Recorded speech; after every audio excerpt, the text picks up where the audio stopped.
What's going on, everybody? We are back, episode number 18 of the Club and Sub podcast. Tonight, we are going to be joined by a special guest. That's Warrior Bet MMA. You can find him on Twitter at Warrior Bet MMA. Handle is AMG. As usual, I'm wearing the Square hat from Squares and Sharps. Go to their website. They have some great betting-related merch, squaresandsharps.com. They give 1% of all donations to charity. Lags is also wearing their T-shirt. Unofficial sponsor of the podcast. As usual, I'm your host, John Stargarian, MMA. You can find me on Twitter at MMA Fox or Lags at Lags_the Capper. Quinn at Orthodox1993 and Luke at SWR_betting. At some point, C will be on. As usual, we don't really know where he is or what he's doing. I'm sure he'll pop in from some deep dish place in Chicago or a park or a Dairy Queen, TBD, a pool party. We'll see. But anyway, we have fights this weekend. Given the size of the group tonight, I think we should skip the recaps from last week. I think it was all around. I think it was profitable all the way around. Yeah, and C hit that $38,000 parlay, so it was a good week for him. But anyway, so we'll jump right into this. First fight of the night, we got Cole Smith versus Hunter Azure. Warrior, you got anything for us on this fight?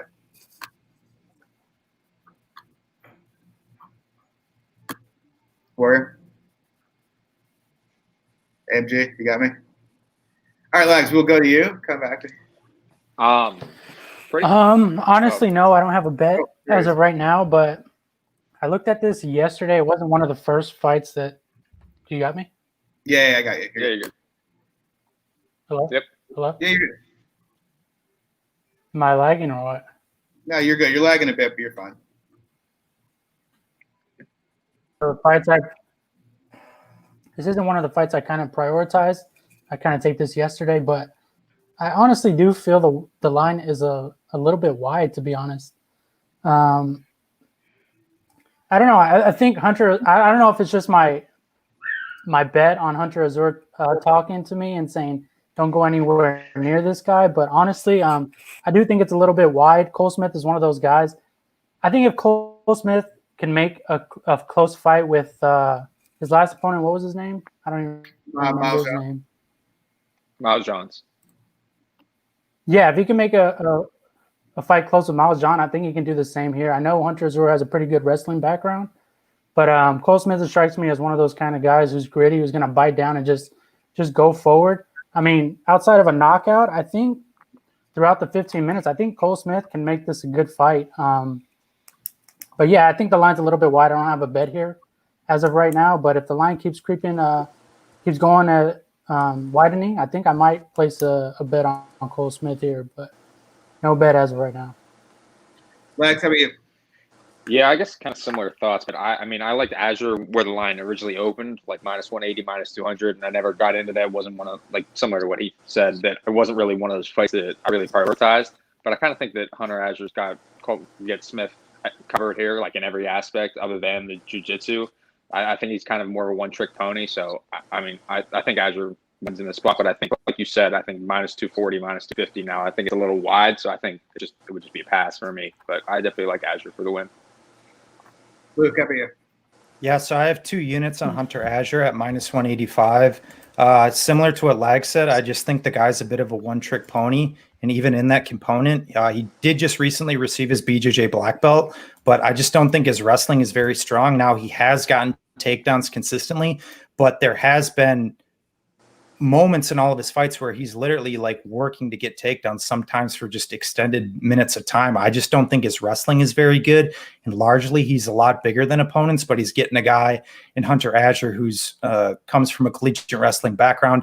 And even in the event that he is taken down in that Brad Katona fight, Azure showed proper technical submission defense and was able to reverse position on a fellow black belt in Brad Katona and actually end up in a dominant position. So even worst case scenario, that happens, and I still think Hunter Azure survives, and everything he does on the feet outdoes anything Cole Smith does. I actually think we see Hunter Azure knock out Cole Smith. I think he's pretty defensively flawed on the feet. He's a little loosey-goosey in terms of his striking defense. Azure isn't the most technical striker in the world, but the guy does have power, and I just don't think Cole Smith really brings much to the table. I don't think he's a UFC caliber fighter either. So I'm happy with my bet. Quinn, how about you? Yeah, I like Azure here. I'm pretty salty with bet DSI. I got it on him at -180, and then they canceled the line because they spelled Smith's name wrong, and then they bumped up to -220. So yeah, I've got a little bit on him by KO at +450, and I've got him in just a stupid parlay by decision. I think I got him at +100. Yeah, I mean he's gonna light Smith up on the feet here. I mean Smith really doesn't have anything for him here. I mean he lands triple the output. He lands way harder. Smith doesn't really have any striking defense, like hardly at all. I expect, like, if it stays at range for extended periods of time, for Smith to get knocked down multiple times. And I think Smith's path to victory really is just holding Azure up against the cage as long as he can, just kind of like what he did versus Johns. And I just rate Azure's wrestling like a lot higher than Smith's, and I just don't really see that being as a viable path to victory for him here. So yeah, it was a pretty easy play for me, especially like pre-tape. I think Azure knocks him out probably in the second round. See, how about you? Yeah, I played Hunter by knockout. I didn't play anything straight. I do think like Smith could definitely make it like grindy. It's definitely his best path. It's just kind of grinding Hunter out. But I think in the Kelleher fight, Hunter was coming with some heat. Looked good. He's not like the most technical striker. Definitely leaves himself open to be countered, but he does throw some power behind those hooks. And Cole Smith on the feet, I just don't really like anything he kind of offers. Even defensively, I just think he's a bit hittable. Miles John started to put it on him in that third round late when they were exchanging striking-wise. I just think Hunter's going to be a little bit much for him. But, yeah, I'm riding with Hunter by knockout. I got like half a unit on it. Yeah, so I'm kind of in the camp with Warrior here. I don't have any play myself at the moment. Like the current line on Dimes is +185. If it hits 200, I might play Cole Smith.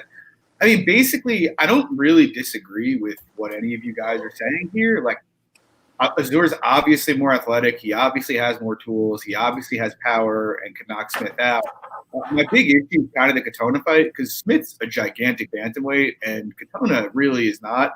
And Katona holding Azure on the fence for as long as he had something like 10 or 11 minutes in that fight was pretty concerning for me. And he ended up getting on his back twice. The problem is Katona doesn't really use a body triangle, whereas Smith does. That's not to say I think Smith should be favored or anything, but his game is going to basically be, we saw against Miles John, rush the clinch and try to force him to the fence. Obviously, Azure's an athletic young guy, and he could have made adjustments, but if he hasn't and he gets jammed on the fence there or ends up with Smith on his back, like, I don't know. I'd be surprised if Smith subbed him, but I could see him just kind of stealing rounds. It's hard for me to kind of trust Azure, especially after the gas tank issues we sort of saw against Kelleher. Like, he looked like he was fading late that fight, like in a spot with a guy that's going to force grappling pretty hard. So, like, I kind of think the value's on Smith here. Again, no play yet, but I may if it keeps going up. So we move on. We go Alexander King Kong Romanov taking on Marcos Rogerio de Lima. Lags, got any player?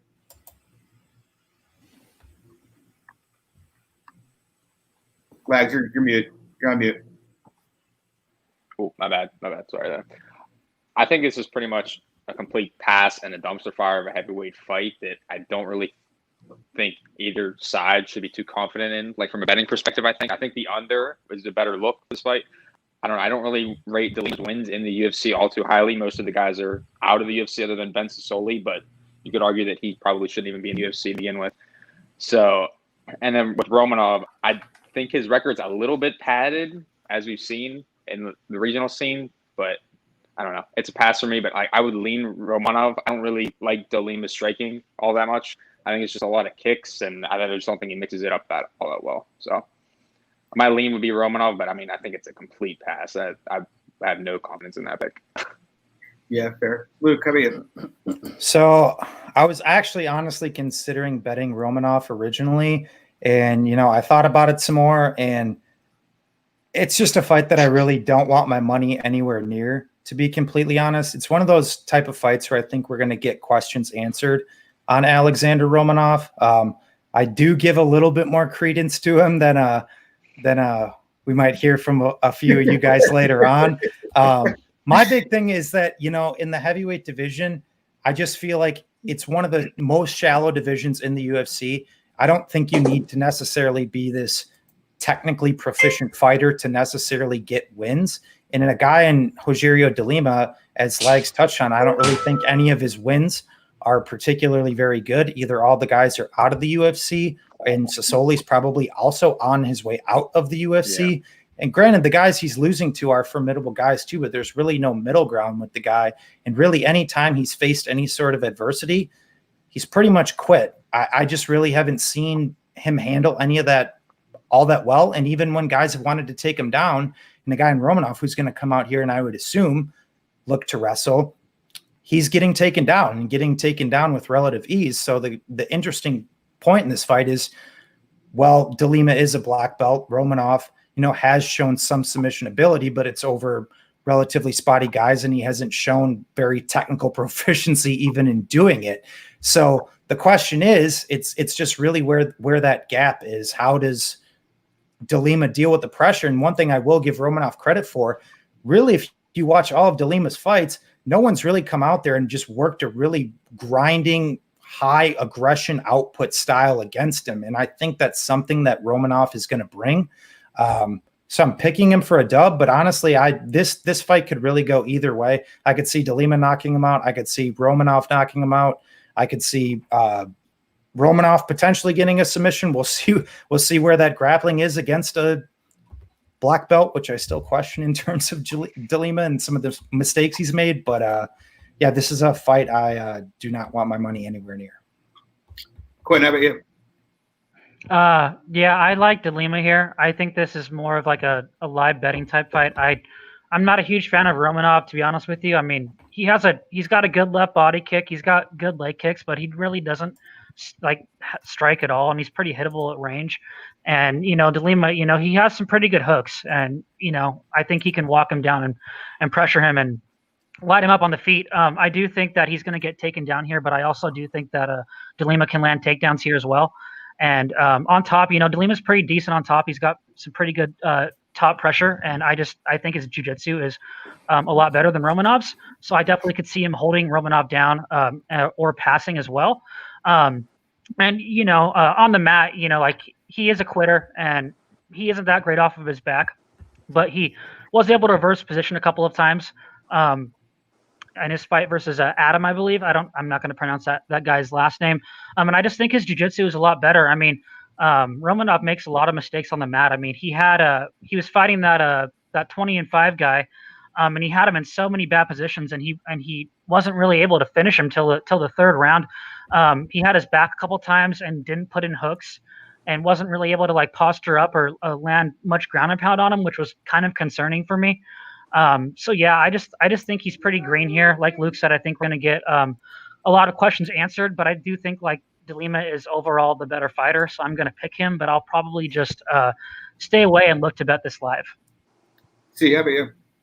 Yeah, kind of a meme fight to me. I don't really have too strong of an opinion either way. I kind of just think it's more, I guess I think it's more 50-50, but I mean, I definitely see Romanov having, I think he's going to land a takedown, and that's kind of where I have question marks of kind of how the fight plays out. I don't really doubt that he's going to get a takedown here.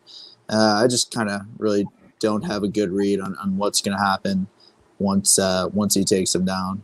But Lima, he could throw some heat, nice leg kicks. I'm just kind of passing. I have some props, but those are just stabs in some dumbass parlay.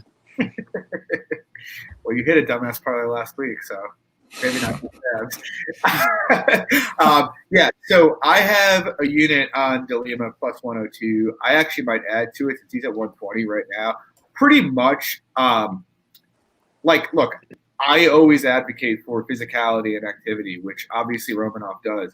What I don't really agree with is that he has any real technical proficiency anywhere. He may well get De Lima down, but you look at the guys who have finished De Lima on the mat, like Antiguov, St. Preux, Shrew, all of whom have significantly better submission grappling than Romanov does. If you actually look at the other times the Lima's gotten taken down in his career, at least that's available on tape, with like Mike Kyle and in the fight with Adam, I'm not even going to try to pronounce that last name. But he does a pretty good job while he has gas in the tank of either using the butterfly guard or grabbing an underhook and like getting back to his feet. And if you look at Romanov on top leaves a fair bit of space, in my opinion, to get up. It's just that he's been fighting cans, don't really know how to get up. And so, like, if he lands a takedown early here, at least while there's gas in the tank, I expect Lima to be able to get up. I also don't really think it's a certainty that, if he bum rushes him into the clinch, that Romanov doesn't end up on his back. And if Romanov ends up on his back, like we really have no idea how he's going to react to that because we haven't really seen any sort of technical proficiency, like I said. And so it's like there's a chance that Lima could just get on top of him and hold him down or finish him from on top. And if Romanov can't have the success that, he's had every other time in his career and this turns into a kickboxing match, I'm fairly confident Lima puts him out. So, like, it's not like a super confident play for me. Like, obviously Romanov can make him quit and finish him. But Lima's a veteran who we've seen beat real opponents, whereas Romanov hasn't. And so, yeah, I'm willing to take a stab on that because I just don't think it makes a lot of sense to price Lima outside of plus money. So, save one of these for our bathroom. We got like 4 in there. Take one of the dirty ones. Yeah. I do think Lima can take Romanov down. He's been taken down a couple of times on the regional tape, and Like 4 he does have a good body lock. So I don't think it's out of the question that he could also take this guy down as well. Hey, real quick point, John. I did see him actually get taken down one time off a caught kick, and one thing I will give him credit for, it wasn't jiu-jitsu proficient, but what he did do is he got to a hip and got back up and worked immediately back to his wrestling. The one time I saw him on his back, at least he showed that he did the right thing. Once again, he hasn't been fighting anybody. I don't disagree. Lima's the more technically proficient guy. I agree. Yeah, he looked like I just don't want to say the guy can't get UFC wins. No, just because I'm he's been fighting cans. UFC wins. I'm saying more like he's a massive unknown who's really more born in China shop than anything else. Warrior, you're up here. What do you got in this fight? Romanov to Lima. Am I lagging or not? Can you guys hear me? Yeah. No, you're good. No, you're good. You're good now. Okay, actually, I do have a bet on Romanov, and I have him inside the distance. I have actually 2 on Romanov inside the distance. Honestly, I think if you like Lima here, I think you should just take him in round 1. You know how many wins Steven Struve has in the last 4 years?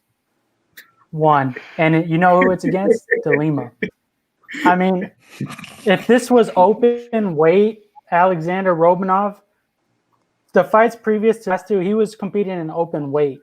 But his last 2 fights, he's fighting at heavyweight now. And I think you can obviously see the physical changes. If you go back further, oh my God, if this was him in open weight, I would not take him seriously at all.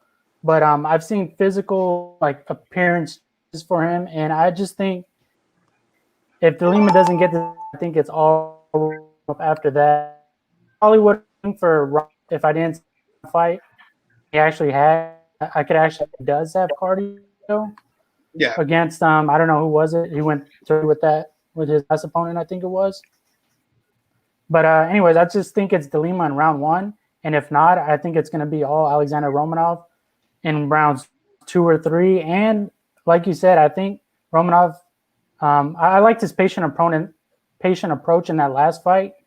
He wasn't just bull rushing forward and running into his opponent. I liked how he sort of timed that double leg, and I just think this is a fight for Romanov. I could get why people are hesitant. I think this is KO or round 2 for Alex Romanov. All right, we will see. So Luke and Warrior on Romanov. Man, I feel like it's fucking. Am I still live? Pick on Romanov, not a bet on Romanov. Yeah, I have a pick on Romanov as well. I do not have a bet on Romanov. All right. So we go next to Vivian Araujo against Montana De La Rosa. Warrior, you want to start us here? Okay, so initially, I loved Araujo pre-tape here, but you got to dig in and you got to do your research. You got to do your homework. And the more I dug into this fight, it's just like, oh man, so many red flags for Araujo. It's like if she had a little bit more boxing, she threw her hands a little bit more, I'd be all in on her here in this fight, because I just think at this point, Montana De La Rosa, I don't think she's improving. I think she is a bit of a one-trick pony. I think she has to get to her wrestling here, or it's bust for her. But the thing with that is Araujo throws a ton of kicks. She's pretty kick heavy. And one thing Montana is good at is catching kicks and using that to take her opponents down. So, the more I looked into this fight, it's just like I can't back Araujo. I don't know what the current price is, but I believe it was minus 170 when I was taking a look at it last week or the week before. But I just can't do it now. I think probably the value's on De La Rosa, if I'm being honest. But if I saw a little bit more boxing from Araujo, I'd be heavy on her here. But I just can't. I don't trust her in this spot. Maybe she'll win, but at the current line, I can't trust it. Yeah, I hear you. I actually had similar thoughts going into tape myself here. I was going to be all over her. And I actually came out kind of wanting to play Montana, but like I was hoping to get plus 200 or better, and it's sitting at back down to 155, which I don't love. But basically my thing is Araujo's, she's obviously going to outclass her on the feet while she has gas. But like to your point, the one thing Montana can do is catch kicks and spam takedowns. And while I know Vivian's got like 100% takedown D technically, if you look at some of those takedowns Bernardo attempted, they're pretty spotty, to be honest. Like she gets deep on her hips. And like when people get that deep on your hips, there's nothing you're going to do to stop takedowns so much as they're doing something wrong to not secure takedowns. And so like even though she defended those takedowns or Toledo lost her footing and ended up on her back, like a girl like Talia Bernardo getting in your hips does not make me think that you have a good takedown defense. Like Andrea Lee, not great takedown defense, but solid. And Montana got her down 5 times. And like the one time I saw Vivian on her back against Alexis Davis, she was gassed out, granted, but it was not very pretty. And that really like kind of scares me. And so like, yeah, she's definitely more skilled. But if like Montana comes in and lands 4 takedowns and just gets 10 minutes of top time, I'm not going to be very surprised about it. So, yeah, it's a pass for me. Like, again, kind of similar to the Cole Smith fight. If the line goes back the other way, I might play Montana. But, I agree. A lot of red flags. Lex, how about you? Yeah, I was kind of similar thinking. I was coming in pre-tape thinking I was going to be Araujo, but then kind of dug in a little more. And I'm like, man, she doesn't really throw a ton in those later rounds because she usually ends up gassing herself out. And then, I don't know, there's not a whole ton of her game. I mean, it's good striking. It's decent, but nothing's like, I don't know. I'm not a huge fan of her as others are on her, and but at the same time, I'm not really looking to back De La Rosa in this spot. Like you said, I think she is one of a one-trick pony. I think that if Araujo can pepper her early in that first round, take the second round, that she can cruise a little bit if she wanted to in that third round. So I mean, I was looking into Araujo by points at plus 135, but like even that I think isn't enough for me. So I think it's just a pass altogether. But it wouldn't surprise me if De La Rosa ends up getting the nod here. Luke? Yep, this is the second fight in my 3 not for me over at MMA Odds Breaker. Cheap plug, check it out. You guys brought up pretty much everything here. If Viviani doesn't address that gas tank issue, she's going to make a lot of these fights a lot more difficult than she needs to be, because honestly, going into this pre-tape, I'm a little bit flip-flopped with you guys, where I wasn't as high on Araujo going into tape, but after watching tape, at least from a technical perspective, there's a lot of good things I actually really like about this girl overall. And I think at least when it comes to more of her defensive liabilities, it's not more so that she can't defend strikes well. It's that as soon as she starts to get tired, some of that early footwork, that inside-outside movement starts to slow down.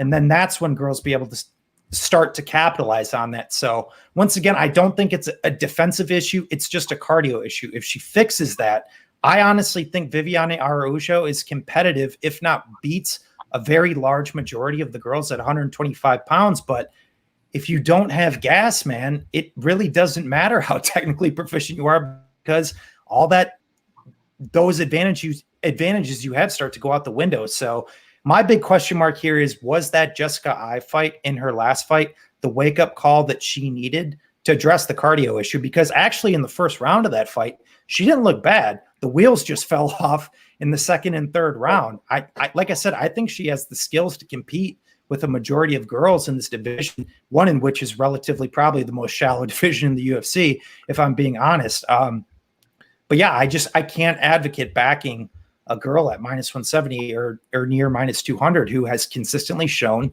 that she cannot go a full 15 minutes. It's just the lulls in pace. So what Montana has to do is really capitalize in these lulls of Viviani. And you guys brought up a lot of good points in terms of the kicks. It's can she time those opportunistic takedowns? Because personally, I don't really value Montana's wrestling as high as a lot of people do. But if she's getting a girl who's tired and compromised, now we're talking about a bit of a different story. So I agree. I think the value is definitely on Montana in the spot, but no bet for me. Quinn. Yes, I had posted earlier in the week, do not parlay Araujo. I completely agree with what you guys are saying. I mean, in the first 3 minutes of each round, she looks really good. She has good movement, good footwork. I like her striking. And then towards the end of the round, she just completely slows down every single round. And I'm just not in the business of ever betting gassers here. And her fight IQ is just it's a little suspect. I mean, against Alexis Davis in that second round, she initiated grappling exchanges and ended up getting reversed and stayed on the bottom for the last 2 minutes of that round and just got pounded on and pretty much lost the round because of that. And when she had the clear striking advantage on the feet against Davis and was pretty much lighting her up, so that's a pretty big concern for me, and I do agree with Luke. I don't rate Montana's wrestling super high, but when she does get tired, that's when she is going to get taken down. And is she just going to lay on her back? I just can't back someone that I feel like is going to lay on her back, especially if she gets tired here. So yeah, I've been kind of debating all week on actually making a play on De La Rosa here, maybe even possibly by decision. I think it's at plus 250. But I'm 100% not going to be backing Araujo until she works out those gas tank issues. I just really don't think that her movement and her footwork work well with her gas tank at 125.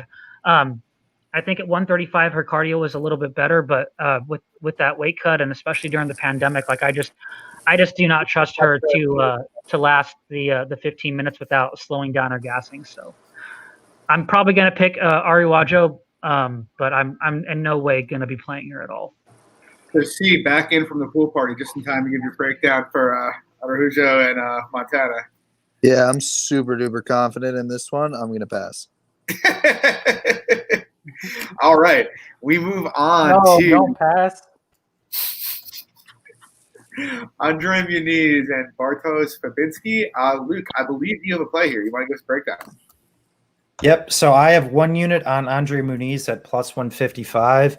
I'll preface by saying that I might be stepping out on a bit of a ledge, just given that Bartosz has been largely dominant in terms of his wrestling grappling over the course of the years, and there just really hasn't been anybody out there who's really posed much of a threat. I mean, you have to go all the way back to his fight against Marcin Bandel, which was damn near a decade ago, where he got heel hooked pretty fast.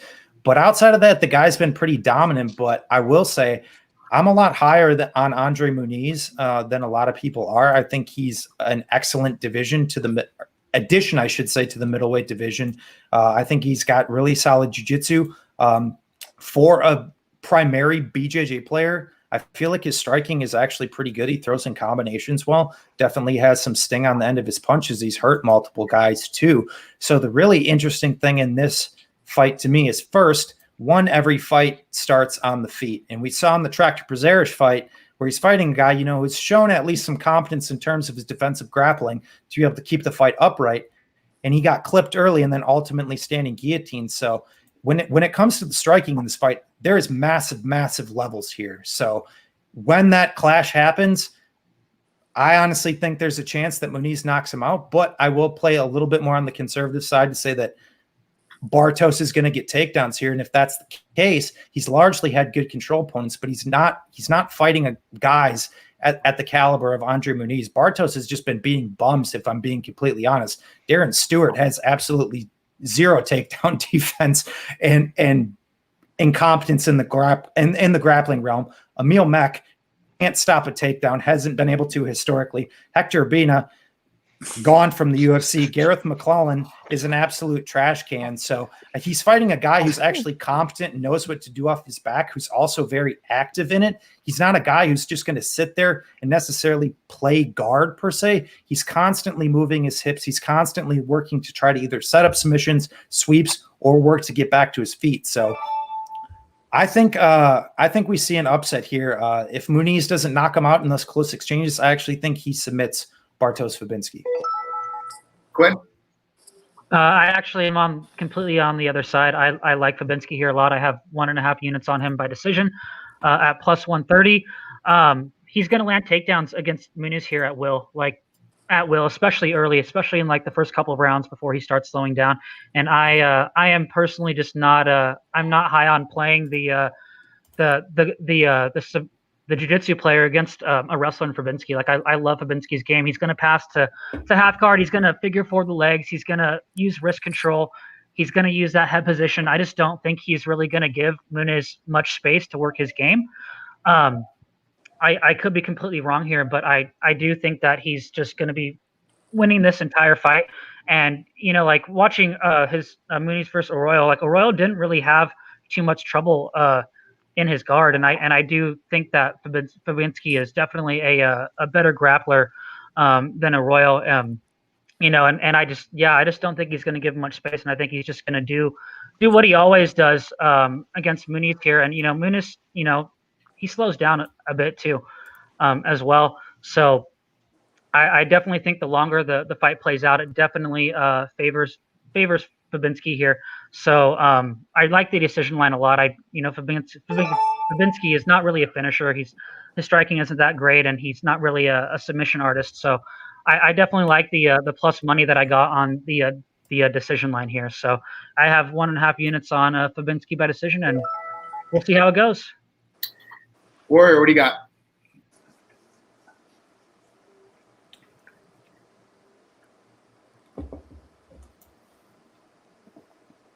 I actually have 1 unit on Andre Muniz inside the distance at plus 265. The reason I took inside the distance is, to Quinn's point, is the longer this fight extends, it's hard to believe that Muniz is going to be on the right side if the fight goes past 7.5 minutes. But I do think, and to Luke's point, I think every fight starts on the feet, and I think Andre Muniz has a huge advantage here striking on the feet. And even if Bartosz closes that gap early in round 1, I mean, it's going to be Andre Muniz on his back, similar to in the Taylor Johnson fight, in the Contender Series fight with Andre Muniz. I think he's very live on his back, man. I mean, it's kind of a hard angle to trust, but in that first 5 minutes, that first 7.5 minutes, I really do think he's live for a submission off his back. So yeah, I think it's going to be Andre Muniz in round 1 or the first half of the second round here. So I got 1 unit on Muniz at plus 265. But I mean, if I were to play an even prettier looking prop, it'd probably be Muniz in the first round, which is plus 475. So if you like the way that sounds, I think that's a good angle to take too on if you like Muniz in this fight. We love props here. See, what do you got here? Yeah, I played Muniz round 1 sub. It's like plus 900. Yeah, it's plus 900 right now. Yeah, I'm just looking at that too. Yeah, that's what I played. I got a little bit of him by sub too. I definitely don't think he's like not live on the feet either. I probably should have just maybe played inside the distance, but I'm a greedy fuck. Yeah, I more or less think I don't know. I've seen Fabinski in some questionable positions. And I do think he's going up against somebody who's going to take advantage of that.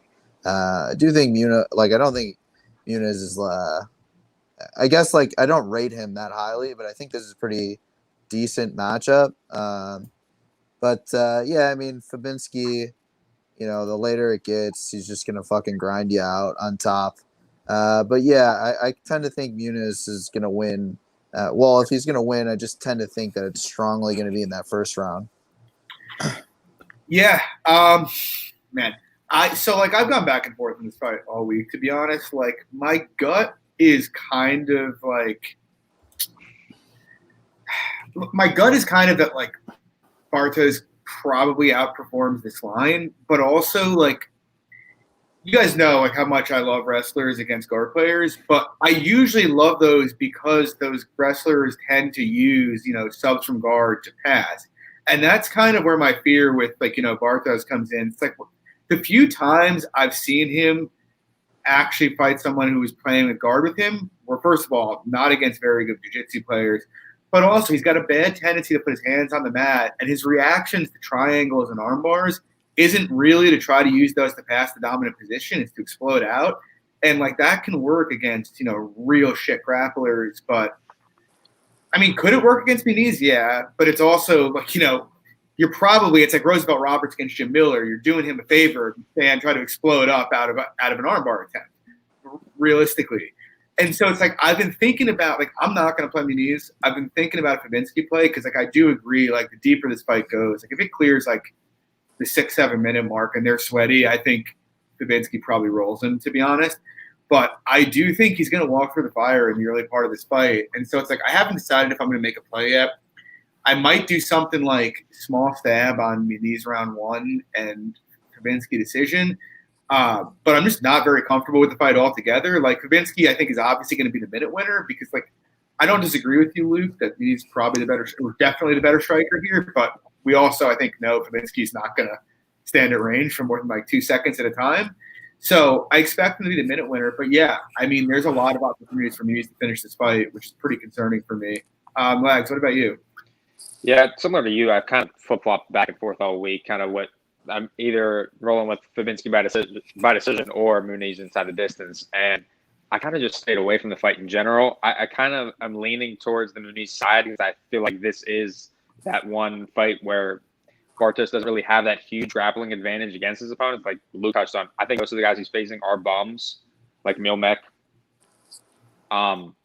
So, I mean, ultimately it's a pass for me, but I was kind of looking into what you were just talking about. I think Muniz round 1 and round 2 plus 360, and then Fabinski round 3 decisions plus 115. So I think if you were looking into that way, I think this fight pretty much is cut and dry. I think that if Fabinski's having success with the takedowns and Muniz ends up slightly gassing what we've seen in the past, I think that he'll roll to a decision. And then if Fabinski puts himself in the bad spots, that he's just going to get subbed. So I think that it's pretty much that either Muniz inside the distance or Fabinski decision. But I don't know. For me, I think I just don't really want much of a part on this fight. I don't know.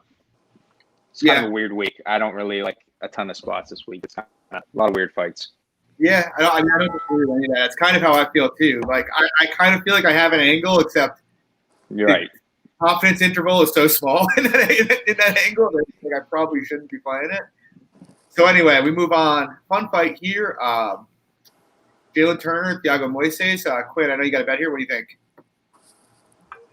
Yeah, Turner's ready for this matchup. Him and I have spoken on other social media platforms. He has the right game plan here to beat Moises. He needs to stay away from the grappling. He pretty much needs to treat it like lava. He's got a 7-inch reach advantage here. He's throws triple the output of Moises. Like Moises just doesn't throw. I think Moises landed like one significant strike against Michael Johnson in the first round, and then Johnson does what Johnson does. He pulled that stunt. I don't think Jalen Turner's going to do it here. And what he's told me is he has the right game plan to win. And I just at plus I think I got him at plus 160, a 35% implied. I just really don't think that is a good line. I think he should be a slight favorite here. Personally. So yeah, I love Turner here. I think he's gonna light him up on the feet. And against Frivola, he stuffed like 7 or 9 takedowns against Frivola, and I do think that Frivola is a better wrestler than Moises here. I mean, and he just got his brown belt, so it's he's not I don't think he's gonna be completely blown out of the water if this does hit the mat personally. But from what he's told me with his game plan, I think he's going to come in here and fight really smart, not go for guillotines, not follow him to the mat, not initiate grappling exchanges, and stick and move and line him up on the feet. And at plus 160, I've got to take some shots on that. So yeah, I've got 2 units on him here at plus 160. Yeah, agreed. See, what do you got? Yeah, I like. Sorry, I'm drafting a fantasy football team for somebody. It's not going too well out in the third round. Somebody put a tweet out about that after this. That's phenomenal. Yeah. I think in this fight, I don't like Moises' wrestling. Like his ability to actually get it to the mat. Big question mark. I think Turner just really needs to kind of do what he's saying, stick and move, kind of keep it at distance. I don't think, Michael Johnson was fucking teeing off on Moises. I just kind of think that Turner, like, there's like a better path for Turner to win than there is for Moises. There's a better path for Turner to be a favorite than there is, to me, for Moises to be a favorite like he is right now.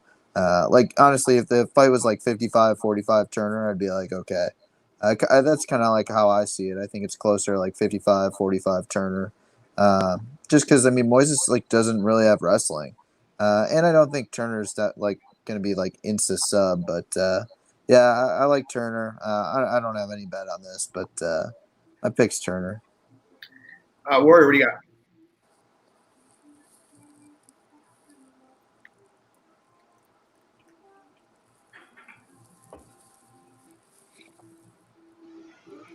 Warrior. This was the first bet I moved in on, and it was 1.5 units on Jalen Turner at plus 170. Nice line. Can you hear me now? Yeah, you're good. You got me? Yeah, we hear you. Okay, this was the first bet I moved in on, and it was at plus 170. Honestly, I know people love to shit on Matt Frivola, but he's got more of a spaz pressure. I'm gonna walk through the fire kind of takedowns, and Thiago Moises is more of a technical wrestler to where you overextend and then he's gonna double leg you. But if they're fighting out in space, I mean, obviously the reach advantage and the height advantage is going to play a huge factor here. I think Jalen Turner is just going to easily piece him up on the feet. As opposed to Michael Johnson with the speed, I think Jalen Turner is going to have the power.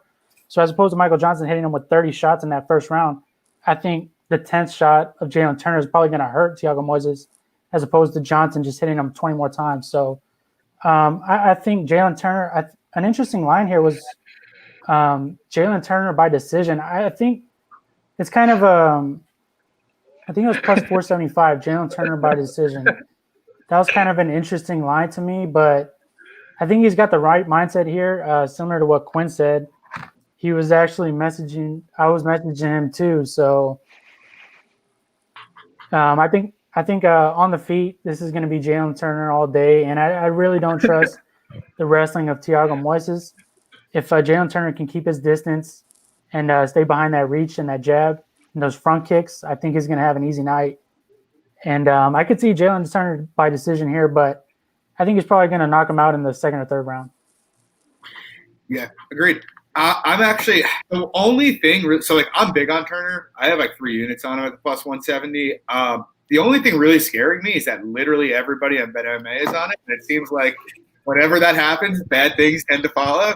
But truthfully, though, so like I'm not going to go too much into what you guys said. So, like, I don't think Moises as a pure wrestler is bad. The thing is, like, he's got decent double and single. The problem is to get those takedowns is the problem. Like, he doesn't really punch his way into range really to get there. That's number one. And number 2 is he doesn't attempt many. So it's like, I don't think you can project him to attempt more than like 5 or 6 takedowns here. Turner's got pretty good takedown defense. But like if Moises gets him down once or twice, like I don't think it would be totally shocking. And if I thought Turner was insta sub on his back, I wouldn't be on him. But I don't. Like what I've seen of him in the grappling, like he's pretty aware of what's going on. Like he's not just going to give him his back. He's going to try to slip to a hip. He's going to look to get up. He's going to be pretty calm, like when submissions get attempted. So I'm pretty confident he won't get held down too long. And like what Warrior said, I agree. Fafolo is a much better wrestler, is a much better pressure fighter. And then on the feet, the thing is, like, again, like, I don't think Moises is the worst technical striker, but every time in this guy's career, dating all the way back to him fighting Robert Watley, when you back him up, he stops throwing. He starts shelling up. He tries to throw elbows. Like, the output just falls off a cliff. He attempted 14 strikes against Michael Johnson, who was just going forward. And, like, you can say he's fought, like, good fighters in the UFC, which is true, but, like, Robert Watley's not in the UFC. He's terrible. And you saw the exact same thing over 5 rounds. Him just go forward and Moises shell up and eat shots. And Turner generally likes the front foot. So, like, I kind of think Turner should be about 60% here. Pretty much, as long as he doesn't do anything fucking stupid like pull guillotine or start looking to grapple Moises himself, I think he has the tools to win this fight. Like, obviously, Moises can sub him.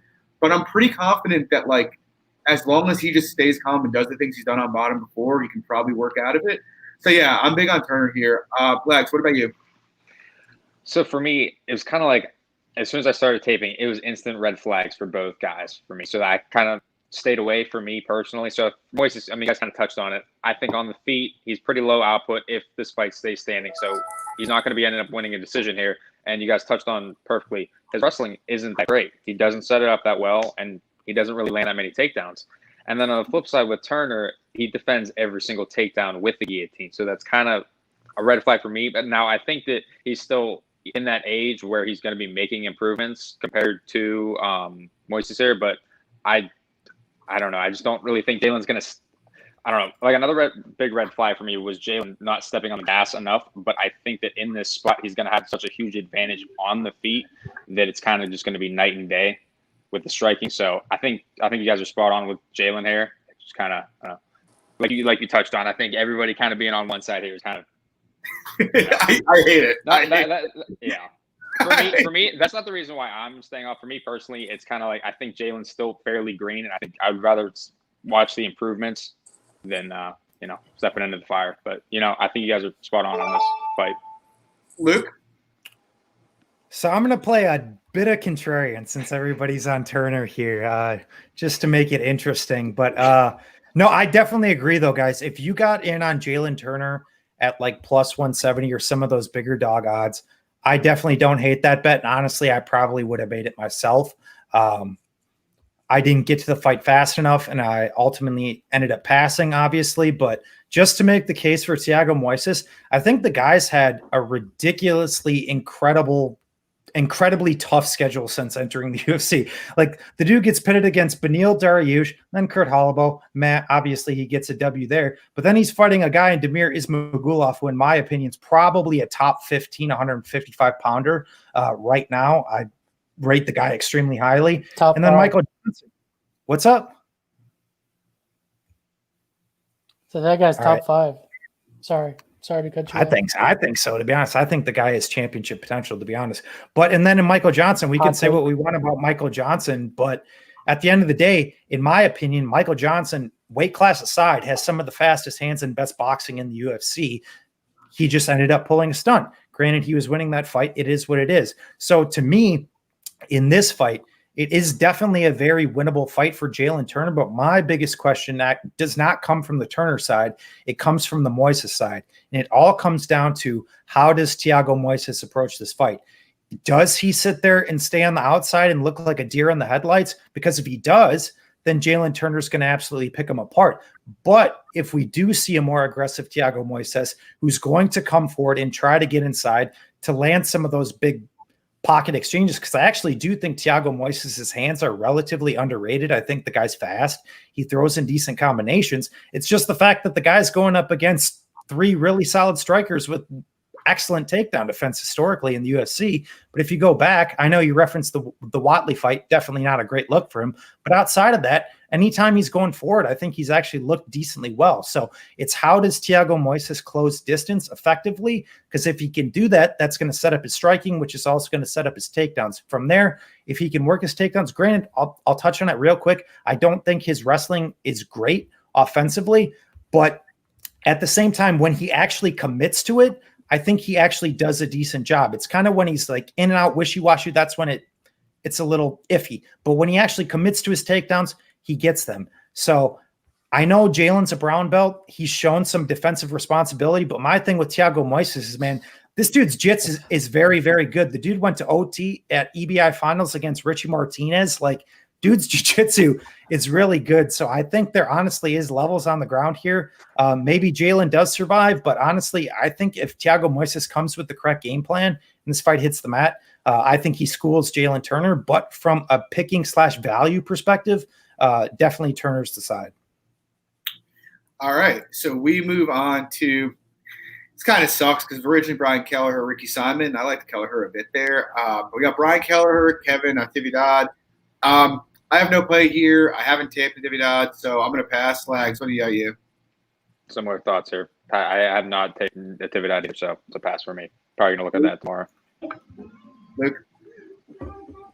I have not looked into Natividad yet either. So Quinn? Pass. See? Oh, shit. Of looking mute. into that. What did you say, I'm Steve? mute. Yeah, I have not looked into this other fucking guy. All right, Warrior, I know you've looked into it. Give me a breakdown. Well, I guess I'm the only one here. So, yeah, I saw the name and I looked right away. Kelleher has a new I could understand people hesitation at Wait, he has a new. 220 Hold on, per day. he has a new opponent. Magic just said he tweeted he has a new Yeah, opponent. Kevin. No, he's got another new opponent? No way. Oh, Jesus Hold on. Christ. Hold on. Let's Not get it Kevin? before. Yeah, so he does have another new opponent. It's not Kevin. Oh, no. I don't. I'm Yeah, not. it is. Yeah. I saw Kelleher tweet. It's been a crazy lead up. 2 opponents fell out. Now I got one on 2 days' notice. Third time's a charm, I hope. Wait, Kevin's not fighting? Apparently doesn't not, look no. like Oh, what the fuck? it. Breaking news, Club and Sub Podcast, bringing it to you here. Jesus Christ. Well, what's happening right now? So he's fighting somebody, but it's not It looks Kevin. like Natividad. Hold up. What's happening? I'm reading Mike Heck's tweet now. I've been told that as of this moment, Kevin Natividad is still fighting Brian Kelleher on Saturday. Per sources, Natividad had a false positive COVID test as of 25 minutes ago or so. Got results from a retest, which came back negative. Oh, all Okay. right. So Warrior, take it away.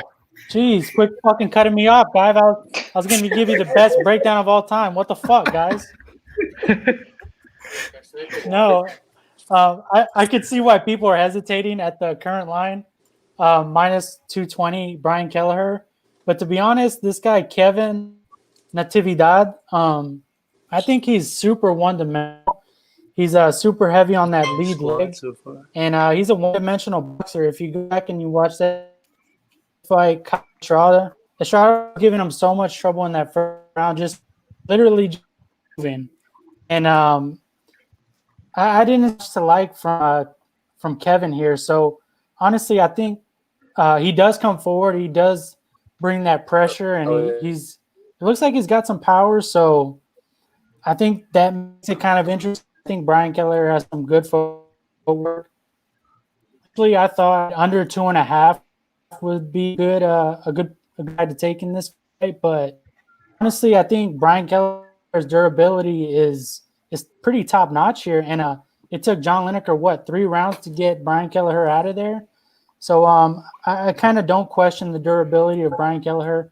I think Kelleher's I think he's going to finish Kevin Natividad here. And I know it's kind of weird seeing Brian Kelleher at minus 220, but I think this is a lot, guys. I think Brian's gonna take this fairly easily. All right. So maybe I do have to tape this after all. Me too. So we move on to this one. This one should be a little fun. I have this place clean. We move into the crazy Russian against the crazy Brazilian. We got Michel Pereira and Zelim Imadaev. Zelim Imadaev apparently is such a psycho that he got kicked out of Max Griffin's gym. So it's going to be an interesting one. Luke, I know you got to play here. What do you got? Yep. So I jumped in on this one early. I got 1 unit on Zelim Imadaev at plus 150. Line just did not make sense to me. I think this is just the definition of a pick'em fight. It's a bet. I'll preface by saying I'm 100% willing to lose, and definitely just playing on the numbers here. To keep it brief, since we got everybody on, ultimately, I think assuming Imadaev doesn't go full crazy Chechen here and get into a massive brawling exchange, which in my opinion, he actually could win. But if he actually does fight with any sort of technical ability, I feel like he should go to the wrestling here and really make Pereira work. You know, he's a really big 170, a guy who carries a lot of muscle. He's going to throw a lot of really explosive stuff that's going to tax his body.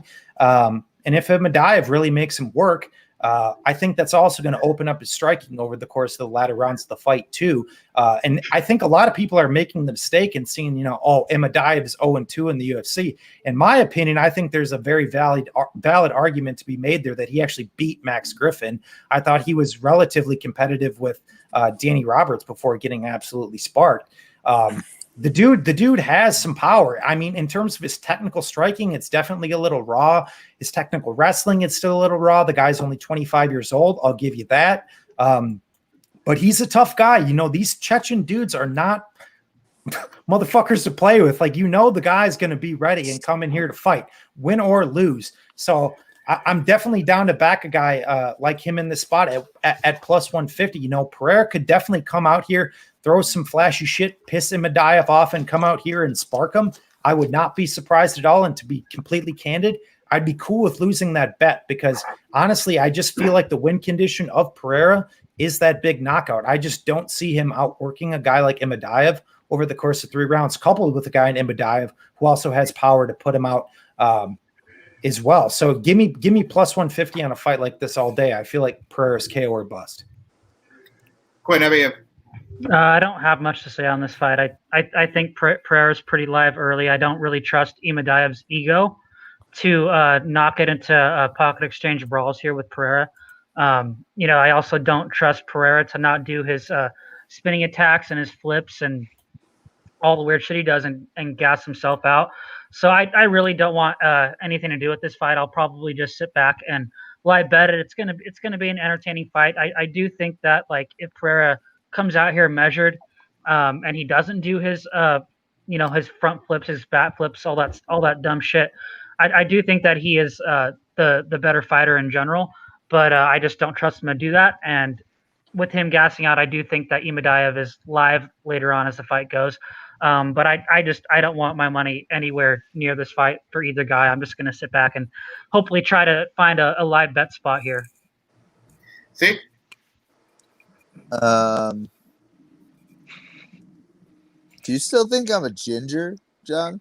You look like a ginger. You look Yeah, like a you ginger. are. You got a nice ginger beard there. Sorry, brief interruption there. Strawberry blonde.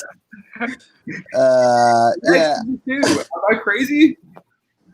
Answer the question, John. Shades Yeah.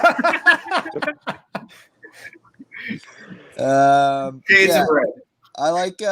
Honestly, I just think this fight's pretty meme-ish. But No, you look like a ginger, Steve. do I? I think maybe my beard is like reddish. Yes. Yeah. I don't have. 100%. I don't have. Okay, the red hair doesn't look as bad. Yeah, but it's hair the beard. doesn't look it. It's the beard. Yeah, Beard's got a John tinge of red. John was talking about my red hair, and I was like, dude, what the fuck? I don't have red hair. All right. Fuck, we're back on track. Yeah, crazy Brazilian sumoplex guy. I like the way. I think Imadaev can just pressure him, and I don't really like the way that Brazilian guy handles pressure. But I do think he's got like nice knees up the middle. Can throw some nice kicks. Honestly, this fight's just a pass for me. I guess I'll just like enjoy it in some type of way. I'm sure it'll be an interesting one, but I do think like Imadaev can just pressure him, and it's kind of gonna fuck up Brazilian fuckhead guy. Warrior, how about you? Yeah, to Luke's point, I think the plus 150 was probably the best angle you could have taken here. As the line lies right now, currently it's probably a pick 'em. I don't see really much value in a money line play right here, but when I tape this fight, it's just like this is going to be madness, guys. I think Pereira is definitely live for a round 1 KO, and honestly, Imadaev is too. So I think to C's and Luke's and whoever's points is Imadaev is going to offset all that bullshit backflip, spin kick type shit with that pressure. He's going to be moving forward. He's not going to give. I don't think he's going to give Pereira any space. So the one thing that did jump out to me here was fight doesn't go to decision. Initially, I put at minus 180, got bet all the way down to minus 230, and I'm all the way back up to minus. That's really caught my eye. Make a play there. I doesn't go to the play here. Guys are live in round one. I think as the fight extends, it probably most likely means Imadaev is going to have success in rounds 2 and 3. And I think fight doesn't go to decision here as a play at minus 180. I think that's a great line. Yeah, I actually don't hate that. I actually kind of like Pereira, to be honest. Like, I'm not going to bet him at minus 115 where it's at right now. But my thing is really, like, I don't see much from Imadaev that makes me think, he's got, I guess, decent pace, but there's nothing he really does, like, technically or in the octagon that makes me think, he's levels above Pereira. And at least with Pereira, you're getting probably, the more athletic side of this. And when you watch his fights, like, I guess statistically he's not super high volume, but he generally keeps pace with his opponents. And so, like, if Imadaev brings the fight to him and it turns into a war and a swinging match, I kind of favor Pereira in a swinging match, to be honest. I know Luke says that he thinks Imadaev would win that. One of us is right, one of us is wrong. But I sort of think Pereira wins that. And I also, similar to Luke, like, I actually think it would behoove both guys to wrestle, to be honest, because I think, if Pereira gets him down, Imadaev has a bad tendency to give his back up, and I think Pereira could sub him. But yeah, like, I'm not really rushed to play Pereira at favorite money, but if, like, there was some steam on Imadaev earlier in the week, and if Pereira crosses into dog money, I might take a stab at him, just because I kind of do think I shouldn't say functional. I think his upside in the matchup's a bit higher. Like, for me, Imadaev winning is most likely either finishing a gassed out Pereira or, outworking him to a very close decision. I mean, obviously he could finish him. I'm just like, most likely, I'm a bit skeptical of that. Whereas I think Pereira has much higher finishing upside in this matchup personally. But yeah, no play at the moment. I don't mind Pereira if he goes dog money, and I kind of like that inside the distance bet, to be honest. Except for you. So I was kind of looking at two angles today. After I already placed one, the other one similar to what AMG brought up. So the fight, not go the distance, but the fight to end in KO is minus 125. I think that's a great line, and I don't really see a sub in this matchup. But I actually played in my Lambo parlay. I threw in Pereira by KO at plus 170. So it's a little 0.25 unit parlay at plus 1552. So I pretty much like what you said. I think that Pereira has a higher finishing upside in this matchup, and that I don't really see much of a threat for Imadaev on the feet as others do. So, yeah, I agree. I don't know. Keep it kind of brief. And then we move on to a fight that we broke down 2 weeks ago, but I guess we'll do it. We'll do it again. We got Oben St. Preux, Alonzo Manifield. Luke, what do you got?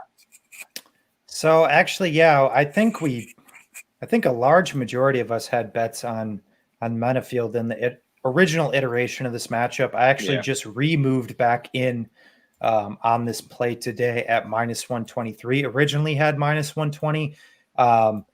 I guess I'm kind of I guess I don't understand why the line on Manifield now is holding a lot higher than it is with some of the St. Preux love I saw before when the fight was originally booked. Like, maybe it actually skyrocketed back down, but I don't know. Think this after the line Corona thing, that's what I'm going to guess. After the COVID pullout, I'm guessing that's why a lot of people probably aren't rushing to pull OSP. Yeah, maybe. It's just I saw minus 123, and I think that's literally the best it's got so far at Bet Online. I just jumped on it because something tells me that the Manifield line might skyrocket here, justified or not. So I jumped back on it at essentially the same line. Do you want me to go back through it again, I guess, or just touch? I don't know. I think you're good, to be honest. I think we're all going to pretty much cover it. Yeah, I guess I'll just. Before. Yeah, I'll touch on it just real quick. I think Manifield probably comes out here and knocks OSP out in the first round. And I know a lot of people are going to say, well, OSP hasn't been knocked out in 4 years against a lot of other heavier power punchers. But I also do give Alonzo Manifield a lot of credit in the sense that the dude has some absolute dogs in his hands. And worst case scenario, if this fight's extended, I think it's fair to say that OSP is going to be dropping the first round here. So he's already climbing an uphill battle on winning a fight on the cards. And I think, Manifield could just kind of grind him out in the clinch, stay somewhat safe as long as he avoids that big explosive blitz of OSP or any of that bullshit sub game. I think he wins this fight at a pretty decent clip. Not very high on Manifield, just this line still just really doesn't make a lot of sense to me. Quinn. Yeah, no, I like Manifield. I don't have a play here. But yeah, I don't trust OSP's durability. I don't trust OSP's gas tank. I don't trust OSP's ability to actually get the fight to the mat. I mean, people are talking that like he's going to get him down and just sub him quick. I just don't see that. Manifield has fantastic takedown defense. He's grabs underhooks very, very well. He sprawls, got a very, very strong sprawl. He's very, very athletic. I just don't really see a viable path to victory for OSP here. I'd be surprised if OSP got him down at all in this fight, to be honest with you. So yeah, the pick is definitely Manifield, but I'm just gonna probably sit back and watch it. See, how about you? Oh, you're blocked. I muted you again because you're fantasy football. All right. Yeah, I'm on Manifield. Nothing's changed. I guess I'd like to see like what they weigh in at, but I think he'll be fine. Yeah, I mean, there's not many times where I get a scenario. Well, fuck, I shouldn't say that because the last time this happened, didn't work out in my favor. But there's not many times I get someone who shells up like OSP and basically just gets hurt fucking every round one for like the last 7 fights. And then he's coming in here against Manifield, who actually has good takedown defense, right? I mean, he's stuffed. I think Clark went 1 of 10 on takedowns, maybe 1 of 11. Yeah, and I was on 9. Clark there. Yeah, so he stuffed 9 takedowns there. Everyone happens to just think that OSP is going to sub Manifield here, but I don't really know how when OSP is probably not taking him down. And Manifield, like, again, I said this the last time, the guy hits hard. I mean, what the fuck? Even versus the Clark fight, dude, Clark's left eye in the first round was just fucking swollen shut. And I kind of think the Manifield approach of, when he gets tired and just kind of holding you against the fence is going to work versus OSP. The difference between OSP and Clark is Clark fucking throws strikes in the clinch there, whereas OSP just does nothing. And lastly, if OSP does anything similar to Clark, he's going to go into cardiac arrest. It's just going to happen. So if he fucking tries 9 takedowns, he's dying. I just don't think it's possible for OSP to do that at this point. Warrior, what do you got? Initially in the first fight, I didn't really have too much to say about this fight. I think if you were on Manifield then, you probably should like Manifield more now. After that old COVID situation, like what has Manifield done what has OSP done in these last 2 weeks as far as precautionary wise? Like it never came out if it was a false positive or not. So maybe he did test positive for COVID, and what did he do with those 2 weeks? So I really don't have a lot to say in this matchup, to be honest. So I'll go ahead and pass it along. Yeah, I basically everything you guys said. I like Alonzo here. I'm gonna play him. I'm just kind of hoping that, like the douchebag that I am, I picked up the limited early line at plus 105. The last time it was out there. But I'm kind of hoping we get this back down to the minus 120, minus 115 range. I am gonna play him though, because again, how is he not minus 185 here? Like I don't really understand the angle. Like he's got the upside to put him out. He's got the upside, and if he doesn't, to like what C said, he's probably not getting taken down. Like if Devin Clark wasn't getting him down, I don't think OSP is, to be honest. And if it turns into if Manifield doesn't finish him in round 1 and is gassed, it's not like OSP is going to be out there, some king of output in round 2, putting it on him. It's going to be 2 gassed out guys in a 50-50 fight swinging at each other. So it's like if you figure Manifield 70-80% to win round 1, and it's going to likely be 50-50 the last 2, that's basically a minus 200 there. And that's kind of how I view it. So I'm going to be on Manifield. I'm just kind of hoping to get a better line here. And yeah, now we move to the main event of the evening. We got Augusto Sakai trying to take out. Okay, John. Oh, Lags. I'm sorry. No, you're good. No, you're good. Always skipping Lags. I know, always. No, so similar to what Luke said, I actually had Manifield in the first iteration of the fight. I had a half unit on Manifield round 1 KO at plus 390. I was unfortunately not able to get that line. That's now towards plus 240. And I also had 1 unit. The fight doesn't go to distance parlayed at the time, but now, I mean, similar to what you said, I mean, I'm on him in this fight. I have 2 units on him, money line minus 135, 1 unit by knockout at plus 140, and then in my Lambo parlay, I have him by knockout at plus 140. So the parlay closes out at now it's plus 548 since Rosa by decision got scrapped due to her pulling out. But I mean, I don't really understand any OSP love here. Like you guys said, I think if he was going to make this comeback, he's not going to really have the gas in him to be able to pull said comeback off in the second and third round. I think he's going to be just as gassed, if not more gassed than Manifield if he hasn't shown up his gas tank. So I don't know. Like you said, I don't know how the line isn't any wider here. I think it's kind of a steal, to be honest. Yeah, agreed. So now we move on to the main event. Augusto Sakai, Alistair Overeem, Lags. I will start with you, so let's skip you again. What do you got? I was gonna say you actually could skip me here. To be honest, I don't have a great read. I don't have a great read on this fight in general. I think I initially liked the over 1.5 rounds, and that was at minus 170. And to be honest, I was fine with paying that price because I thought that even though Overeem's durability has been in question, it's been to a lot heavier hitters, and I don't think that Sakai's power is quite to the level that that to break that durability of Overeem, at least early in the fight. So I'd like the over 1.5 rounds, and I was still looking at the fight to start round 3 at around minus 138. But I think ultimately I'm going to pass, but I'm looking to play Overeem here if this line gets any shorter, around minus 115, minus 120. But other than that, it's pass for me. I think that early line, the early Sakai line, plus 200, plus 170, I think that's a good line. But I think where the line's currently at, I think it's all the values on Overeem. Luke, how about you? Yeah, so I got 1 unit on Augusto Sakai at plus 185. My big thing here is I just honestly feel like Augusto Sakai can make this fight a lot more competitive than the odds indicate. My big thing here is, at least in terms of Overeem, to give him some sort of credit.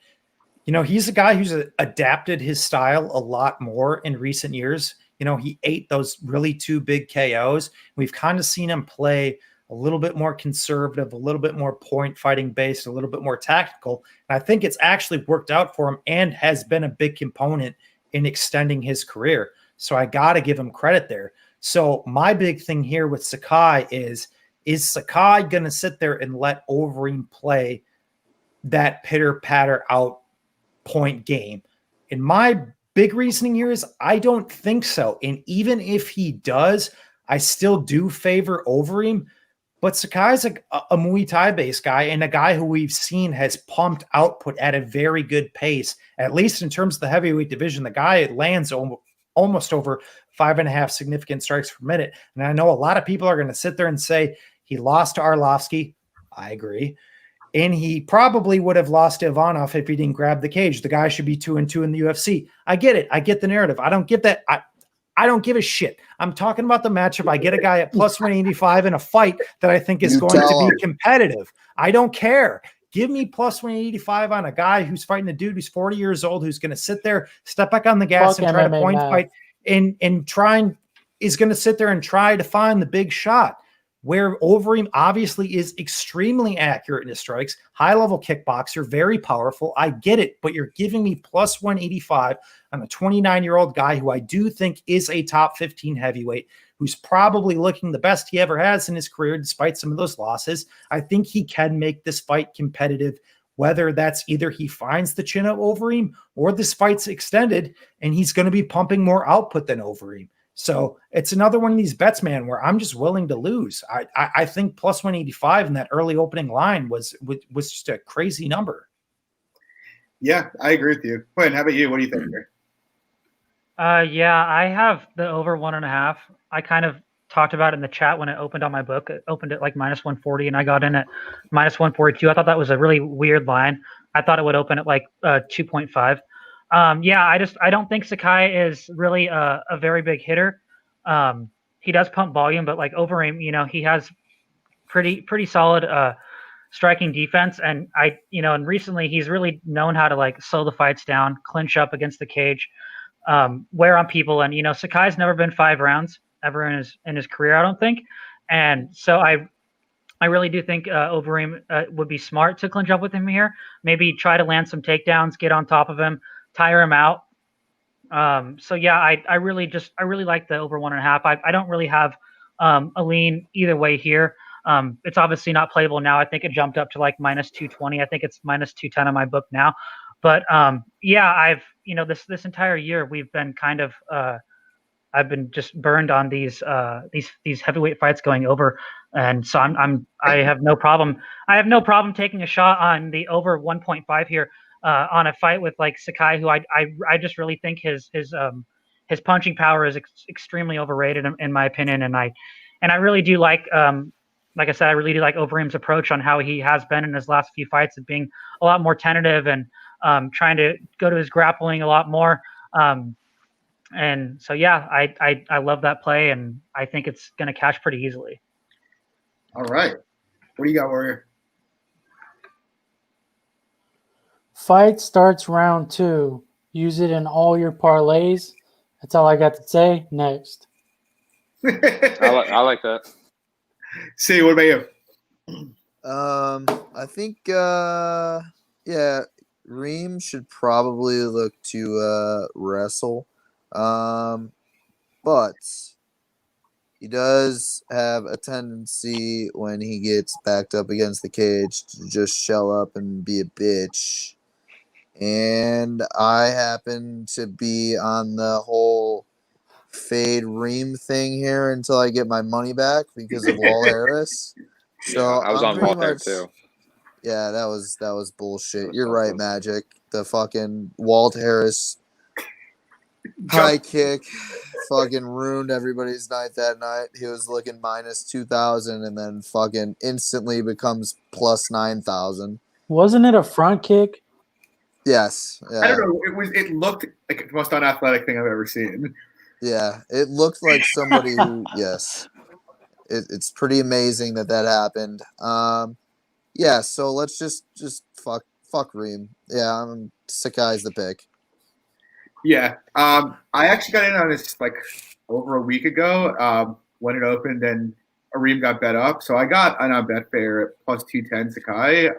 Nice. Thought about hedging it. I still haven't like totally decided since it's moving back towards Reem now, but I'm kind of like with C here. So like I get it that like Sakai's not this massive heavyweight hitter. I do get that, but like I mean, he put out Marcin Tybura really quick. Like, is Reem more durable than Marcin Tybura? I don't think so. And like Reem's very, very dangerous early. But like, let's be real here. Go back and look at that Rosenstruck fight, and I bet Rosenstruck in that fight, or I bet Reem, I should say. But and even though it looked like a good bet, he threw 74 strikes from distance in that fight. 74. Like Sakai, if it does anything well, it's throw a lot of output. And so it's like, even if Sakai can't finish Reem, who is remarkably fragile, I kind of think Sakai's fairly reliable to go forward and throw strikes over the course of 5 rounds. And so it's like maybe Reem wins rounds early and just kind of being the more dynamic striker here. But I don't think he looked gassed out against Rosenstruck. Whereas we haven't really seen Sakai look gassed out. And so it's like, even if Sakai can't finish, which I do think he can in a small cage, I just kind of trust, especially at dog money, that Sakai, just on kind of numbers alone, is probably going to throw more and land more. So, yeah, it's like Reem being – and I said this in our group chat, but at the end of the day, I mean, Reem being higher than minus 150 against anybody in 2020 is kind of crazy. He's a remarkably good kickboxer, but low volume, very, very fragile and doesn't have good cardio against a guy who's got relatively good cardio, who looks very durable and throws a lot. I don't care that he's a better kickboxer. You give me plus money on that, and I'm going to take a stab at it. So yeah, that's pretty much what I think. I got Sakai here. I think pretty much anything over plus 125 is a pretty good number, to be honest. That's my opinion anyway. But yeah, we'll see what happens. Yeah, I've always been a Reem fan, but I'm in C's boat here. We're fading Reem till we get that Harris money back. I will go to the ground, or we're going broke. But either way. But anyway, guys, thanks for coming out tonight. Big thank you to Warrior for coming out tonight and joining us. It was a lot of fun. You can find him at Twitter at WarriorBetMMA. As usual, I'm John Stargarian. You can find me at MMA Fox, Lags at Lags_the Capper, Luke at SWR_betting, Quinn at Orthodox1993, and C at C Hansen10. Follow us on Twitter, and good luck on the fights this weekend, guys. We'll see you next week. Have a good one. Later, guys.